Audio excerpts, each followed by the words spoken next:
Public বিশ্ববিদ্যালয়ে crackdown, সবাই তখন চরম হতাশ।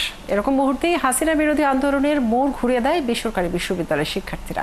তাদের প্রতিরোধে নতুনভাবে জেগে ওঠে ছাত্র জনতা। বর্ষা বিপ্লবে তাদের ভূমিকার স্বীকৃতি স্বরূপ 18 তারিখকে বেসরকারি বিশ্ববিদ্যালয়ের শিক্ষার্থী প্রতিরোধ দিবস হিসেবে ঘোষণা করেছে অন্তর্বর্তী সরকার। মোহন ইসলামের প্রতিবেদন। বেসরকারি বিশ্ববিদ্যালয় ইউলেবের শেষ বর্ষের শিক্ষার্থী সাদমান জুলাই অভ্যুত্থানে সাহসের সাথে প্রতিরোধ গড়ে তোলে পুলিশের বিরুদ্ধে। তার এই ভিডিওটি আন্দোলনকারীদের অনুপ্রাণিত করে তোলেন। আমাদের মূল উদ্দেশ্য ছিল কেন আমাদের ভাইয়ের গায়ের রক্ত ঝরবে, কেন আমাদের বোনদের সম্মানহানি হবে। সো এই জায়গায় এই পয়েন্ট অফ ভিউ থেকে কিন্তু আমরা নেমেছিলাম। আমাদের মেন উদ্দেশ্য কিন্তু সেই কোটা সংস্কার বা কোটা বিরোধী আন্দোলন ছিল না। আমাদের সবসময় আন্দোলনটা ছিল মূলত কেন আমাদের ভয়েসকে দাবিয়ে দেওয়া হচ্ছে, কেন আমাদের কথা শোনা হচ্ছে না, স্বাধীনতা কোথায় তাহলে। কালার এক্সপার্ট, জর্জ স্যাপ এবং মাইল্ড অন হ্যান্ডস টেকনোলজি সমৃদ্ধ অরিক্স ক্রিস্টাল ওয়াশ আপনার লন্ড্রি এক্সপার্ট। তবে এর আগে তাদের পার করতে হয়েছে আরও ভয়ঙ্কর পরিস্থিতি। জুলাই 16 তারিখ থেকে মোহাম্মদপুরে আওয়ামী লীগ ও পুলিশের বিরুদ্ধে আন্দোলন শুরু করে এই বিশ্ববিদ্যালয়ে শিক্ষার্থীরা, যা চূড়ান্ত রূপ পায় 18 জুলাই। এই এলাকায় আপনি যে কোনো একটা আন্দোলন করেন বা যাই করেন না কেন, আপনার উপরে আঘাতটা কিন্তু ওইভাবেই আসে।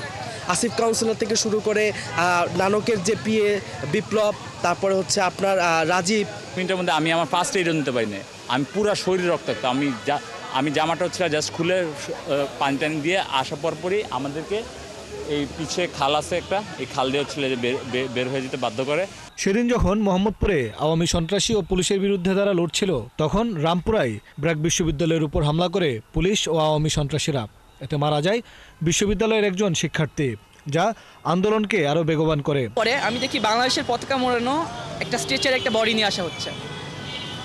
এই মোমেন্টটা আমার জন্য কতটা সিগনিফিকেন্ট ছিল আমি বুঝতে পারবো না। একই সাথে আমি জানতাম এই পার্সেন্টটা আমিও হতে পারতাম। কিন্তু আমাদের ক্যাম্পাস থেকেও একজন জিল্লুর শেখ, সেও শহীদ হয়েছে।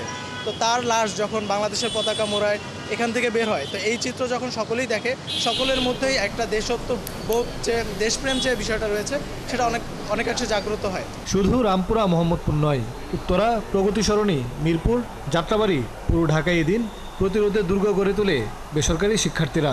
তাদের এই আন্দোলনে যোগ দেওয়ার মোটিভেশন কী ছিল? 16 তারিখে আবু সাঈদের মৃত্যুটা ছিল আমাদের আন্দোলনের স্পার্ক। 17 তারিখ ঢাকা ইউনিভার্সিটির সাধারণ শিক্ষার্থীদের সন্ধ্যার পরে লাইট নিভিয়ে যেভাবে হলে হামলা করা হলো, এটা আমরা নিতে পারি নাই। এই 18 তারিখ গিয়ে আমাদের মনে হয়েছে এতগুলো লাশ যখন আবু সাঈদ, ওয়াসিম আকরাম এর মতো তরুণরা নিজেদের জীবন সঁপে দিয়েছে, তখন আমাদের আর মনে হয়নি এটা আর একটা সংস্কারে রয়েছে। যে বেসরকারি বিশ্ববিদ্যালয়ের শিক্ষার্থীরা রাস্তায় নেমেছিল আসলে বিনা স্বার্থী। তাদের অ্যাকচুয়ালি কোনো স্বার্থ ওইরকমভাবে ছিল না যে আমাকে সরকারি চাকরি করতে হবে, আমাকে অমুক জায়গায় যেতে হবে, আমাকে গভর্নমেন্টে যেতে হবে, আমাকে বিভিন্ন সুযোগ সুবিধা নিতে হবে, এরকম কোনো ইন্টেনশন আমাদের মধ্যে ছিল না।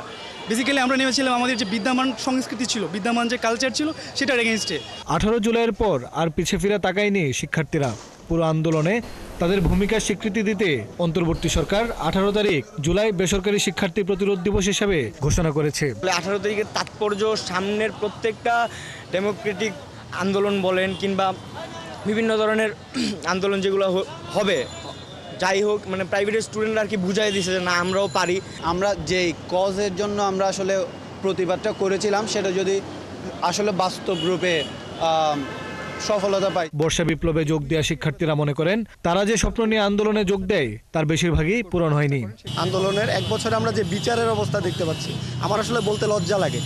ইন্টারিমকে আমার লজ্জা জানাইতে ইচ্ছা করে যে তারা 1 বছরে বিচারের কোনো ব্যবস্থা করতে পারে না। দিন শেষে আসলে আমাদের যে চাওয়া পাওয়ার জন্য এই আন্দোলনে আমরা এসেছিলাম, বা দেশকে আমরা যেভাবে দেখতে চেয়েছিলাম, আফসোস যে দেশের কোনো রাজনৈতিক দল বা ছাত্র স্থানীয় নেতৃবৃন্দ যারা রয়েছেন, তারা কেউই আসলে আমাদের জন্য ওই সুযোগটা বা ওই স্পেসটা করে দেন নাই। বড় আর দামি মানুষের ভিড়ে এসব জুলাই নায়কদের গল্প যেন হারিয়ে না যায়, সেই প্রত্যাশা বেসরকারি বিশ্ববিদ্যালয়ের শিক্ষার্থীদের।